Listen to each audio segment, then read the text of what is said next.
سلام بچه عزیز، خیلی خوش اومدید به این ویدیو. منم اسکویدم و تو این ویدیو قراره یه ریاکت به چند تا از میم ها و کلیپ های سریال اسکوید گیم که حتما تو این چند وقته هم دیدید هم خیلی حواشیشو شنیدید، یه ریاکت جذاب به کلیپاش داشته باشیم. حتما همین الان این ویدیو رو لایک کنید، کانال ما رو ساب کنید و منتظر ویدیوهای بعدی ما باشید که فعالیتمون رو قراره خیلی بهتر کنیم.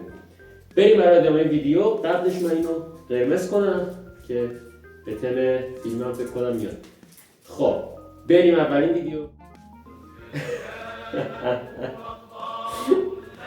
وای این دعای ماه رمضان رو گذاشته داره پخش کنه.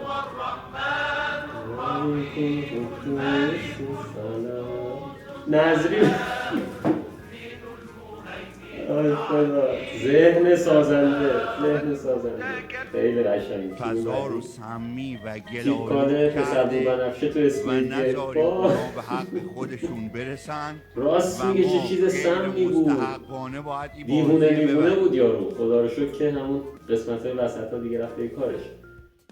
خب دیوون پس یک زهر خوردن بازیکن سفیه، همچنان دیوون وقتی بازیکن سفیه کرد. عزیزم هندی کی بودی تو؟ شاروخان کی بودی؟ راست میگه دیگه. تو فصل قبل دیدی یارو پیرمرده رئیس بازی بوده، رفتی بالا سر تختش دیدی که مرده. بعد بازم تو فصل دو یه نفر اومده وسط بازی اضافه شده، اولش هم نبوده، اولش اون بالا بود دیگه. شماره 01 اون بالا بود اول، بعدم وسطای بازی موقع رای گیری اومده اضافه شد. تو چجوری شک نمی‌کنی؟ راست میگه دیگه، حواست یه ذره جمع کن آخه. بیا اینو بخور. بری بخوریش. میگه بیا اینو بخور.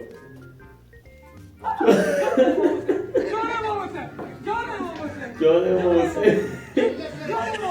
وای اصلا از این زاویه کسی ندیده بود تا.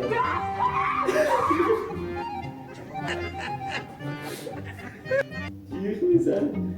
وای خدا. افهمترین آدمی که من تو کل سریالا دیدم این بشر بوده.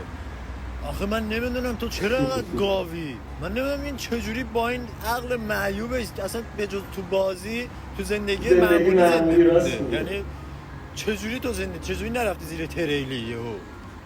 چرا اینقدر تو خنگی آقا؟ تو فصل اول یارو پیرمرده ساب بازی بود شماره 1. همین من گفتم. فصل دوم دقیقاً ببین همینو من الان گفتم. خدا وکیلی لایک داری. یه لایک بزن این پایین.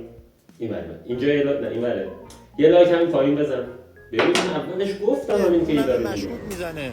شماره 1 هم از تو گاو بازم نمیفهمم. من نمیدونم دیگه چجوری مثلا ان شاءالله که برسونم به دست اینو به کره ای هم ترجمه کنن.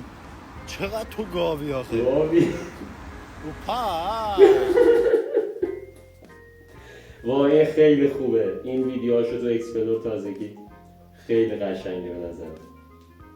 میخوام که هم سرم بشی سهلم سهیدو عروس مادرم بشی سهلم سهیدو. اینا چیه درست میکنی؟ تو همه چیز ما بشی سهلم سهیدو. یه بار دیگه خیلی خوب بود. میخوام که هم سرم بشی سهلم سهیدو عروس مادرم بشی سهلم سهیدو. میخوام عزیز ما بشی سهلم سهیدو تو همه چیز ما بشی سهلم سهیدو. اینجوری خیلی سم بود واقعا. قشنگ آهنگش خوب بود. آهنگ بهش بود چیز بود. خب این چیه؟ نیمه بهشت نادانی. این کلیپ خیلی وایرال شده بود. اول فصل 2 اومده بود.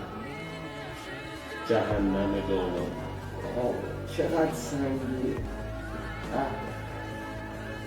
آخه جهنم دانایی اسکل نفهمید بازم اون شماره 1 مشکوک میزنه. عین خیار سرش رکب رفت. خیلی جذاب بود. یکی دیگه هم این است. این مگه ندیدیم اینو؟ ببینم. عین هم. چه دشکیانه.